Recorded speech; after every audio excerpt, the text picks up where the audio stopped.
जय श्रीराम। 2 दिवसापूर्वी एका राष्ट्रीय वृत्तवाहिनीवरती मौलाना साजिद रशिदी म्हणून या व्यक्तीने वाचाळवीराने अत्यंत घृणास्पद वक्तव्य केलेलं आहे। समस्त हिंदूंची भावना त्यामुळे दुःख झालेली आहे। अतिशय वेदना होत आहेत एक धर्मगुरू म्हणून की असा कोणी व्यक्ती भारत देशामध्ये समृद्ध विचारांच्या देशामध्ये असं वक्तव्य कसं करू शकतो असा प्रश्नचिन्ह निर्माण झालेला आहे।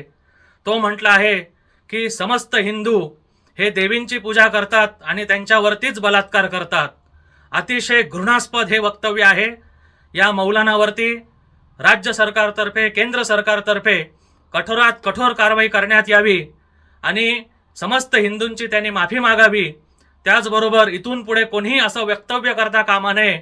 अशा पद्धतीचं शासन या इस्माला व्हायला पाहिजे असं मी सरकारकडे निवेदन करतो आणि समस्त हिंदूंनी जागरूक राहून अशा समाजक विघातक लोकांकडे कटाक्ष ठेवून कायदेशीर मार्गाने त्यांचं समूळ उच्चाटन व्हायला पाहिजे। यासाठी कार्यतत्पर राहणं आवश्यक आहे। हा जो व्यक्ती आहे मौलाना, तथाकथित मौलाना, याला भारत देशामध्ये शांतता भंग करायची आहे का? हिंदू मुस्लिम धर्मामध्ये तेढ निर्माण करायचा आहे का?